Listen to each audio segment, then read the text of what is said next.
Desember 2004. Sebuah gempa bawah laut di lepas pantai Sumatera memorak-porandakan Banda Aceh. Gelombang air laut setinggi 30 meter meluluh lantakkan kota ini.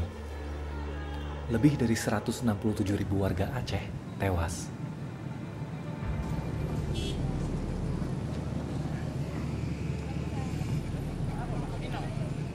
Tahun kemudian, jejak kelam tragedi itu masih membekas dalam ingatan para penyintas, termasuk Arif.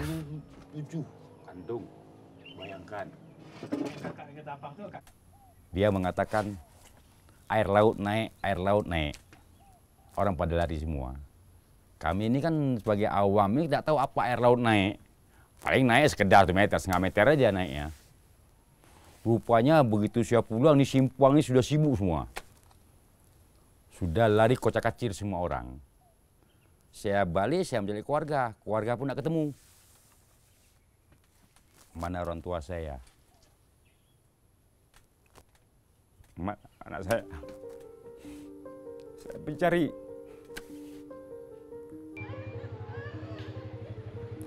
Arif kehilangan 27 anggota keluarganya, termasuk anak dan istri. Tragedi itu mendorong Arif untuk mengabdikan diri menjadi relawan di Badan Penanggulangan Bencana Aceh atau BPBA. Saya meresap suatu tsunami. Waktu ke tsunami saya mencari keluarga, malah saya bukan mencari keluarga lagi. Sudah ibah sama orang. Jadi pas saya ingin membantu orang, relawan. Bagaimana tuh kerja relawan tuh? Memang pahit, Bang. Hari-hari biasanya di sini ngapain, Bang? Hari-hari kita monitor kejadian banjir, Ya. kebakaran, karhula semua. Juga memantau distribusi untuk gempa. Berarti dari titik gempa dari sini, ya 6 jam yang lalu. Kalau gempa di Aceh ya kita antisipasinya ya kayak saya bilang tadi. Kalau 7 ke atas kita harus antisipasi radio. Radio tuh radio apa, Bang, maksudnya? Radio untuk antisipasi sirine. Ya kita hidupkan melalui kantor kita yaitu di Pustalop BPBA. Di alat perangkatnya komunikasinya untuk kita hidupkan. Ini alat untuk apa, Bang? Alat untuk peringatan dini tsunami, sirine. Sirine. Ini alat saya di belakang ini, alat antisipasi sirine memberitahu pada warga bahwasan terjadi gempa sekian, mereka berbunyi. Ada berapa banyak alat seperti ini di Aceh? Kalau di Aceh alatnya 6. Sudah kita tes, itu yang bunyi cuma 5 titik, 1 tidak bunyi di Loknga. Karena posisi Loknga dengan titik penekanan di kantor kami itu tidak terjangkau. Mungkin itu kekurangan tinggi antena untuk menangkap signal transmit kami. Kalau sirine itu punya siapa? Sirine itu di bawah naungannya kita. Pemeliharaannya itu kita lakukan setiap sebulan 2 kali. Di kendalanya kita itu kadang-kadang donornya itu mungkin alatnya butuh pergantian ya Pak. Mungkin itu butuh waktu juga untuk pergantiannya gitu. Nah selain itu juga kita ada kegiatan Tsunami Ready Community Pak. Jadi itu tuh salah satu kegiatan kita kerjasama dengan UNESCO untuk memberikan edukasi ke desa-desa. Jadi fokusnya di masyarakat desa Pak kalau Tsunami Ready.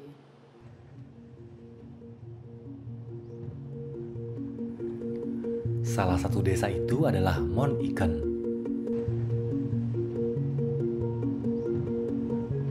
Kalau di Kampung Mon Iken sebelum tsunami itu ada sekitar 5.000 kakak, tapi tersisa sekitar nggak sampai 400 kakak setelah tsunami.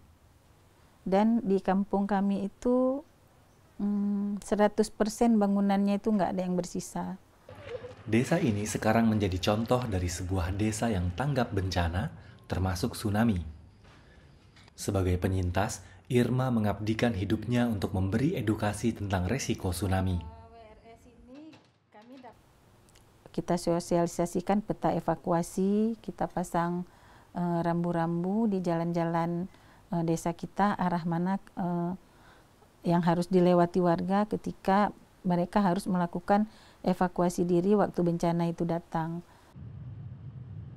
Namun, Irma masih khawatir akan beberapa hal, salah satunya yaitu akses evakuasi yang lebih baik. Ini lorong dari arah pantai. Dari arah pantai, kalau kita mau melakukan evakuasi agak sulit karena kita harus belok ke sana, sementara ini kan jalannya sejajar dengan laut. Tapi alangkah bagusnya kalau jalan ini bisa dibuka, diberi akses untuk menuju ke Bukit Glecile. Ke Glecile ini malah ini ada beberapa tempat yang bisa kita jadikan tempat evakuasi sementara. Tiba-tiba gempa kita ngapain? Kita keluar? Terus kita pegang apa? Lari ke gunung. Kita lari ke meja. Iya, kita sembunyi di bawah meja, pegang kepala. Menjaga kepala. Baris keluar tunggu di lapangan. Baris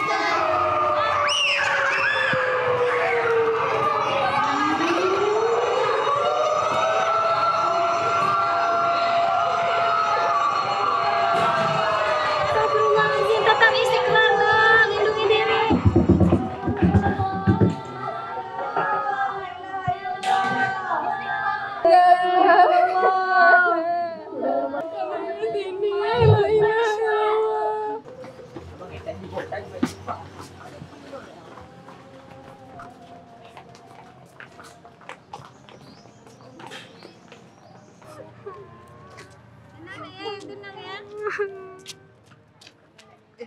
Bahwa hari ini mereka merupakan kelahiran di atas tahun 2004. Itu yang situasi awal yang kenapa hari ini bisa kami implementasikan Satuan Pendidikan Aman Bencana.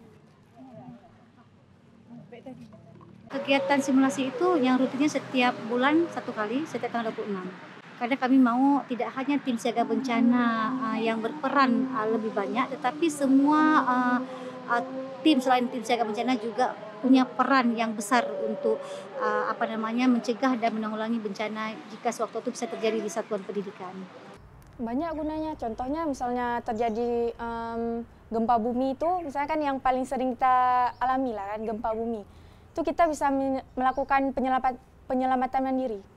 Jadi nggak akan ada yang cedera ataupun kayak mana, karena kita udah tahu alurnya gimana. Namun, ketika Benar News berbicara dengan beberapa siswa dari sekolah lainnya, kami mendapati bahwa tidak semua sekolah memiliki inisiatif yang sama. Itu memperingati pas tsunami doang, jadi antara setahun sekali. Sebelumnya? Sebelumnya ada juga kelas 10 ada juga. Kelas 10. Ada juga. Cuma setahun sekali? Ya, setahun sekali. Nggak ada yang bulanan per bulan gitu dari sekolah nggak ada? Nggak ada. Kalau kalian ada di sini nih, kalian harus lari kemana? Sekarang di titik ini tapi kalian berdiri. Kemanapun yang kita bisa pergi. Tahu rute evakuasi di kampung ini kan? Rute evakuasi? Nggak terlalu tahu sih. Nggak terlalu tahu. Manuskrip mana sih yang ngomongin soal tsunami itu? Oke, manuskrip yang masalah menceritakan. Bagi banyak warga Aceh, tsunami tahun 2004 adalah yang pertama yang pernah mereka alami. Tetapi seorang sejarawan mengatakan bahwa tsunami pernah terjadi sebelumnya di Aceh. Dalam pohon itu padanya. Mengenai koleksi saya tentang bencana gempa atau tsunami, sudah ada dalam manuskrip. Artinya kalau ada dalam manuskrip, berarti tsunami yang kemarin di Aceh ini tahun 2004 ini bukan yang pertama.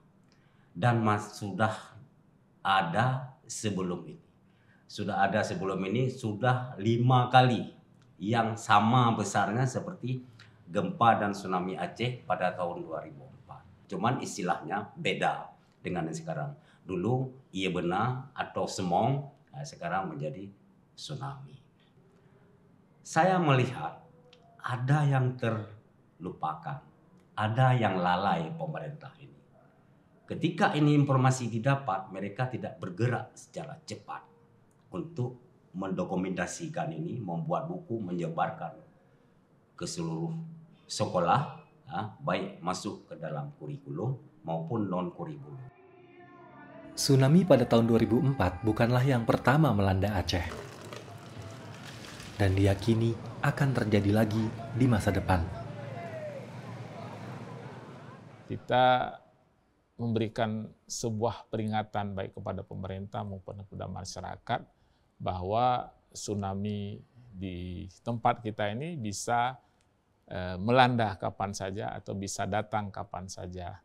Nah, ini kan menjadi sebuah kesiapsiagaan kita. Kalau banyak orang yang berasumsi misal tsunami di megatrust, tsunami yang disebabkan oleh gempa megatrust itu mungkin 200 tahun sekali. Nah, maknanya kan kalau 2004 sudah terjadi mungkin 200 tahun kemudian kan masih lama seperti itu. Kita tidak tahu kuasa Tuhan. Jadi dari pembuktian-pembuktian sudah ada yang paling dekat sampai cuma 50 tahunan, ada yang sampai ribuan tahun. Menyangkut tentang pengurangan risiko bencana, kita telah mengambil beberapa kebijakan. Di antaranya dalam kegiatan yang bersifat tata ruang, kita sudah memasukkan ke dalam tata ruang mengenai daerah-daerah yang rawan bencana. Tetapi masalahnya implementasi di lapangan tidak semudah yang kita bayangkan. Jadi seperti misalnya wilayah-wilayah pantai yang awalnya dulu kita rencanakan supaya tidak dihuni, tapi karena berbagai persoalan tetap menjadi tempat hunian.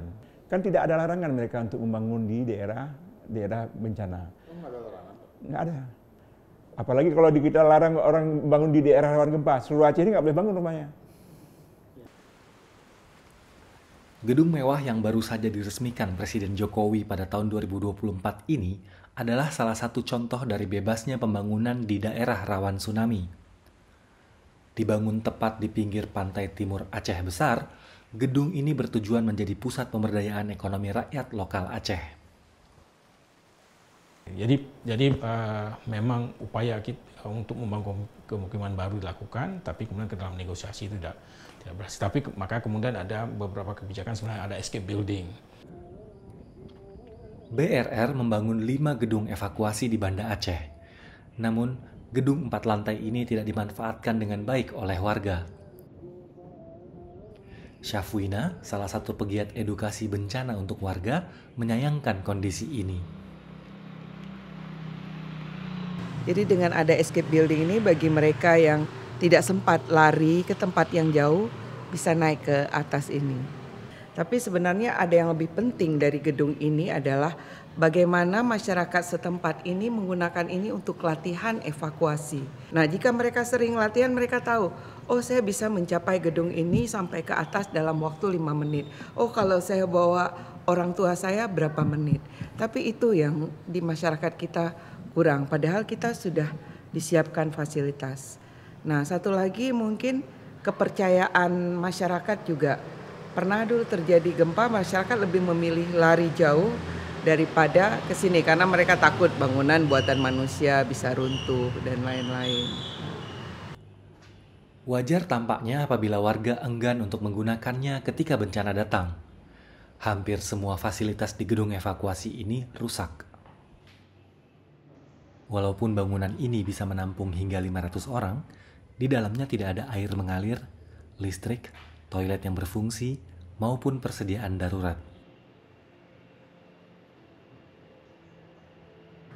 Terus terang saya prihatin dengan kesiapan masyarakat Aceh. Mungkin di atas kertas kita punya kanun, kita punya teori seperti ini, kita punya pelatihan, punya di atas kertas mungkin oke, tapi karena tidak ada praktek, saya tidak yakin. Sebenarnya kalau teknologi ini kan sudah standar ya, tapi kalau sistem utamanya seperti sistem sensor gempa bumi masih cukup bagus, bahkan belakangan sudah ditambah. Cuma yang membedakan adalah kesiapan masyarakatnya. Jadi kalau masyarakat di Jepang mereka sudah siap siaga. Jadi kalau ada gempa bumi mereka lebih tertib. Jadi sudah biasa gitu ya, karena sudah diajarkan sejak dini di sekolah-sekolah. Kita sudah lama kita nggak ngajarkan itu ke masyarakat, dan itu harus lebih digalakkan lagi. Kebencanaan besar dananya Pak di sana di BPBA itu ada sekitar berapa tuh? Kalau nggak salah sekitar 61 miliar. Itu kan hanya untuk provinsi. Kemudian kita juga ada dana BTT, biaya tidak terduga. Itu rata-rata sekitar 20 sampai 25 miliar setiap tahunnya yang kita jatahkan untuk itu.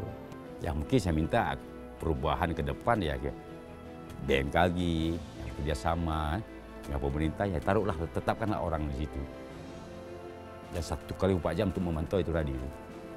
Teknisi dan situasinya bisa kita ajarin atau bagaimana kan, tapi orangnya harus ada gitu. Jadi harapannya generasi sekarang nih bisa lebih paham, dan itu umumnya itu bisa jadi satu dari pemerintah, maksudnya dorongan dari pemerintah untuk ke sekolah-sekolah untuk memberikan satu pendidikan yang tanggap bencana untuk generasi penerus berikutnya.